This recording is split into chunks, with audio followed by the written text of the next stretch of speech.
जिंदाबाद। भाई माइक की आवाज वापिस आओ, इसको ओके कर दो, दोबारा वापिस नहीं निकलेगा।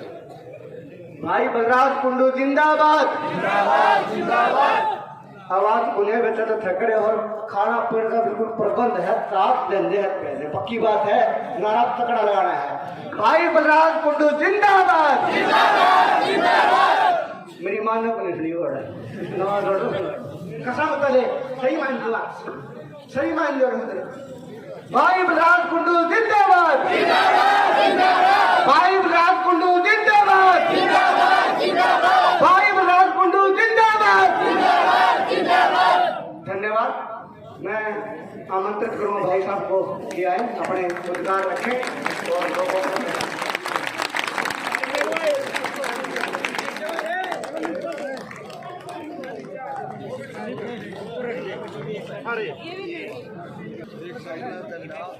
आज यहाँ मेरी पंचग्रामी पाबड़ा की इस पवित्र इस चबूतरे पर यहाँ बैठी मेरी सारी सरदारी परम आदरणीय मेरे पिता तुल्य बुजुर्गों, मैं सबका नाम लूंगा तो बहुत लंबा, उस समय घनी बार होली दुखी हो रहे हो।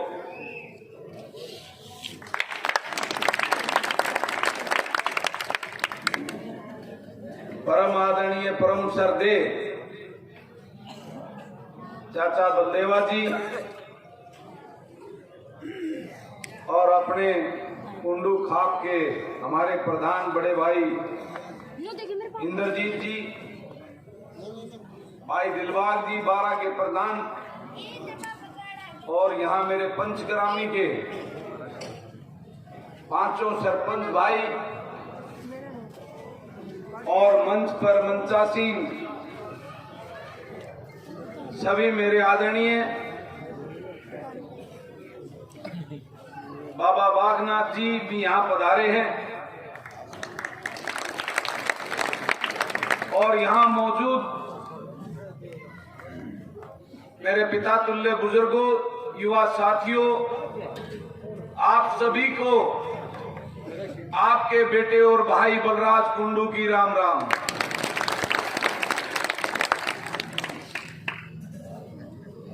आज यहाँ जिस प्रकार से मेरे परिवार ने मुझे सर आंखों पर बिठाया और आज खेदड़ से 2 किलोमीटर लंबी लाइन लेके ट्रैक्टरों के साथ, गाजे बाजे के साथ जो ये लेके आए, वो सारी थकान और वो छालों का दर्द बिल्कुल दूर हो गया, आज भाईचारे में आ गए।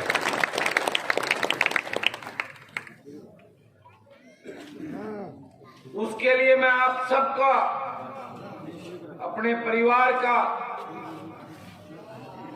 बहुत बहुत आभार व्यक्त करता हूं, धन्यवाद करता हूं।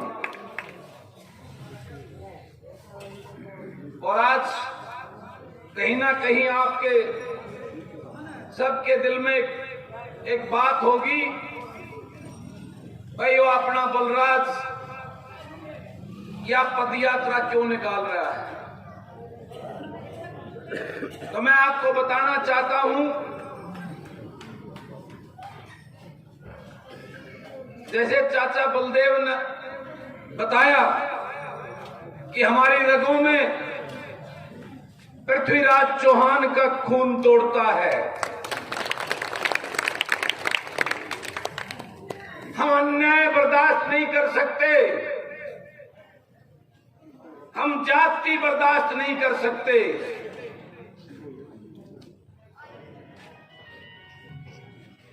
उसी की एक वजह से जब आपके इस बेटे और भाई ने इस प्रदेश के युवा की पीड़ा देखी, अपने खिलाड़ियों की पीड़ा देखी, अपने किसान की पीड़ा देखी, अपने कर्मचारी की पीड़ा देखी, गांव में बुजुर्गों की पेंशन कटने की पीड़ा देखी, गरीब का राशन कार्ड बंद कटने की पीड़ा देखी, कर्मचारियों की पेंशन ओल्ड पेंशन स्कीम ना मिल जो उनका हक वो मरने की पीड़ा देखी। पूरे प्रदेश से आपके इस बेटे और भाई के पास फोन आते हैं और वो जो बात कहते हैं, बलराज भाई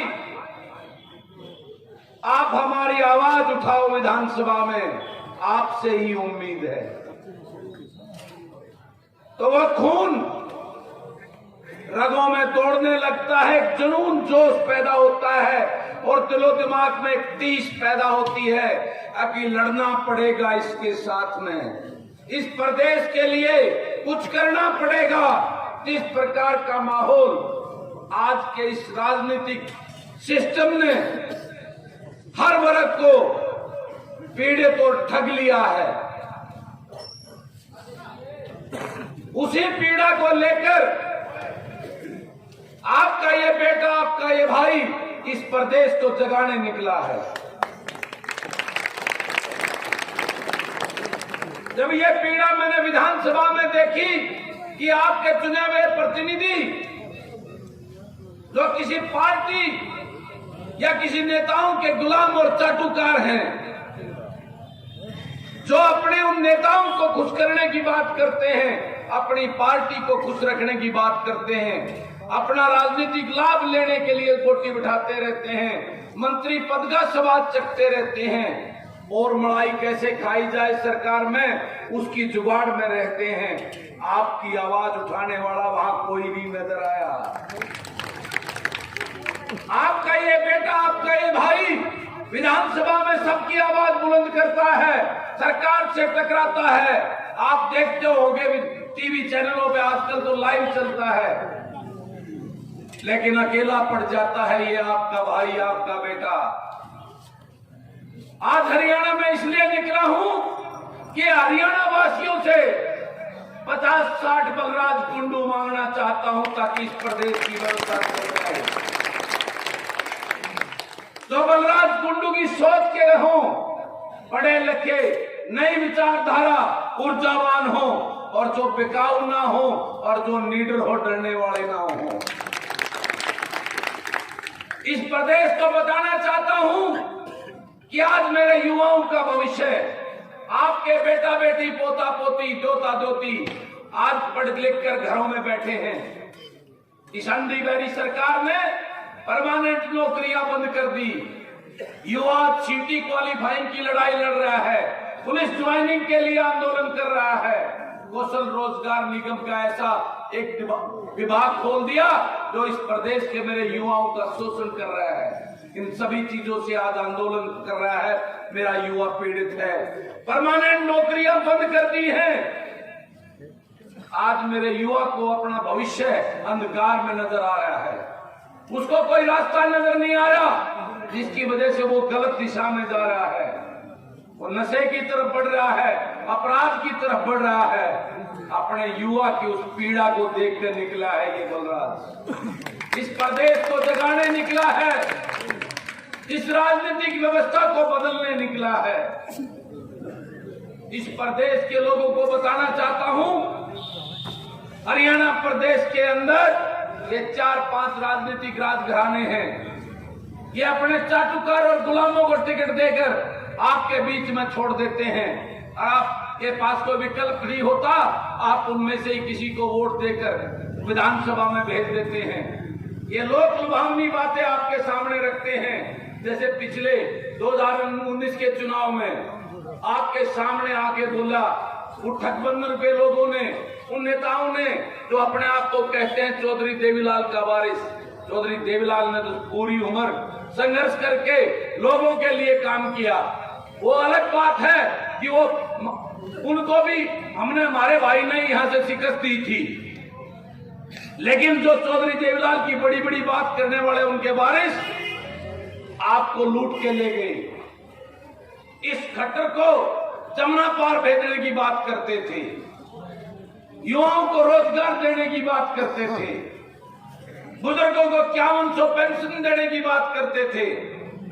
अब क्या कर रहे हैं कि आपकी वोट को लूट कर और इस प्रदेश को लूटने का काम कर रहे हैं। आज वो उन्हीं जमुना पार भेजने वालों की गोदी में बैठकर आज मलाई लूट रहे, इस प्रदेश को लूटने का काम कर रहे हैं। मैं आपसे पूछना चाहता हूं, इनसे सवाल किया करो।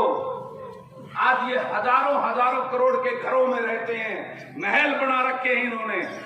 इनके बाप दादा का कौन सा बिजनेस चलता था जिसकी वजह से ये इतनी बड़ी बड़ी संपत्तियां, कई हजार करोड़ों की संपत्तियां इन्होंने इकट्ठी कर ली। कहां से आया ये माल, ये बताने के लिए आज निकला है ये आपका बलराज। इन्होंने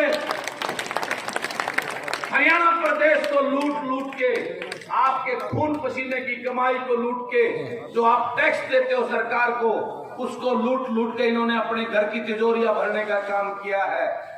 अब समय आ गया है, ये सत्ता परिवर्तन से काम नहीं चलेगा, हमें व्यवस्था परिवर्तन के लिए जागना होगा और उसके लिए आया है ये बलराज। और व्यवस्था परिवर्तन के लिए इन नेताओं के, इन पार्टियों के गुलाम जो एक टिकट देकर आपके बीच में छोड़ देते हैं और आप उनको वोट देकर विधानसभा में भेजते हो।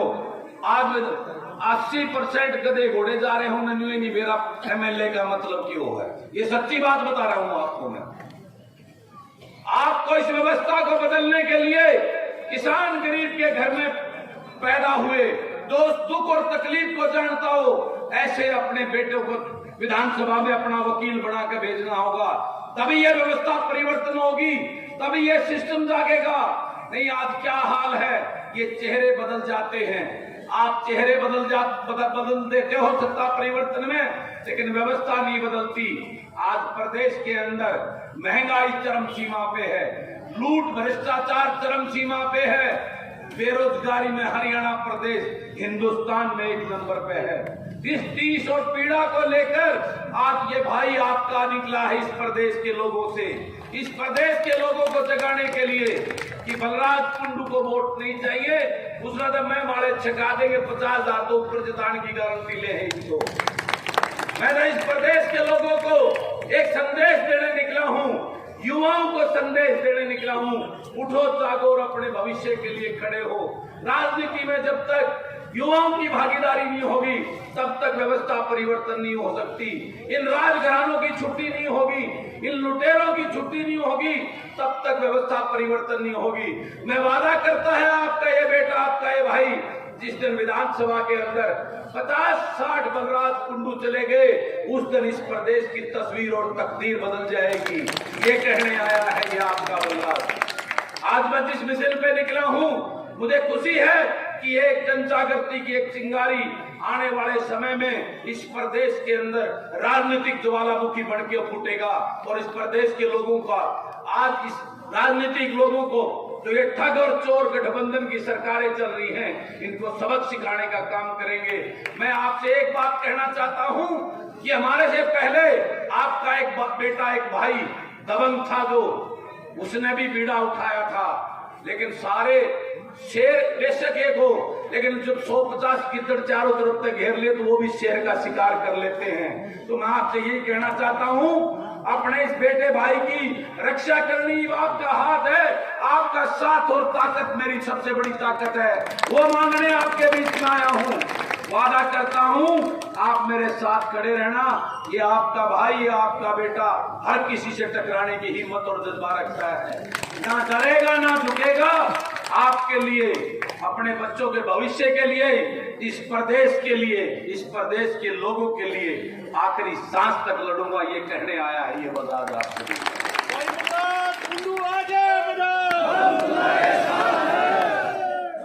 मैं और ज्यादा कुछ ना कहते हुए अपनी सरदारी को, जिन्होंने आप आशीर्वाद और वो पगड़ी मुझे मेरे सर पर रखी है, एक विश्वास और भरोसा दिलाता हूं आपको इस बात के लिए कभी वो नहीं होगा कि हमारा बेटे ने आपका सिर झुका दिया। आपकी आन बान शान पगड़ी की सदैव इसको ऊंचा रखूंगा, इसको कभी झुकने नहीं दूंगा। इस बात का वादा करता है ये आपका बलराज। और आपसे भी एक उम्मीद करता हूं कि आप अपनी प्यार, आशीर्वाद की ताकत मेरे साथ खड़ा रखना। वादा करता हूं आने वाले समय में इस प्रदेश के अंदर एक नया राजनीतिक विकल्प देने का काम करेंगे हम सब मिलकर। ये चोरों की, ये गठबंधन लोगों की, इनकी जो ना छुट्टी करने का काम करेंगे। आज समय की जरूरत है, लोगों के पास विकल्प नहीं था, इन राजघरानों की दुकान को बंद करेंगे। उसके लिए आपका साथ और प्यार मांगने आया है ये बलराज। आप सबका बहुत बहुत धन्यवाद। मेरे मुख से कोई बात गलत निकली हो तो आपका अपना हूं, मुझे माफ करना। लेकिन ये भाषण नहीं, ये मेरे दिल के जज्बात थे, मेरे अंदर की एक टीस थी जो मैं अपने को कहने के लिए आपके बीच में खड़ा हुआ। अब जाके सोचना जरूर एक बार जब घाट पे लौटो कि अपना बलराज जो बोल रहा था वो ठीक बोल रहा था, गलत बोल रहा था। अब आपके विशेषकर युवाओं से मैं निवेदन करना चाहता हूं, कल ये कारवां अपने भाई के साथ इतना लंबा कर दो। अब चंडीगढ़ डालेगा था, आधा जाडा चढ़ लिया है, और कल ये काफिला, ये कारवां चले तो उनका जाडा ना उतरे, इस बात के लिए आपको अपील करता है। आज मेरी आधा सफर तय हो गया है। 24 दिन की यात्रा है ये, आज 12वां दिन कंप्लीट हो गया है। 12 दिन और बचे, 18 तारीख को पूरी हो जाएगी। 2-3 दिन की कम कर दी क्योंकि 20 तारीख से विधानसभा का सत्र है। यमुनानगर से आके थोड़ा जो न्यूनू था रूट वो सीधा कर दिया। 18 तारीख को मैं चंडीगढ़ पहुंचूंगा। आप सबके साथ सहयोग से 18 तारीख को पूरे प्रदेश की व्यवस्था का ज्ञापन महामहिम राज्यपाल को सौंपेंगे आप सबके साथ मिलकर। तो आप सबका बहुत बहुत धन्यवाद, सबको राम राम। और आपने जो प्यार, सम्मान और आशीर्वाद दिया उसके लिए कोटि कोटि आपका धन्यवाद करता हूँ, आभार व्यक्त करता हूँ। जय पंचग्रामी पावड़ा की। इसके साथ ही कार्यक्रम को आगे चलाते हुए थोड़ा सा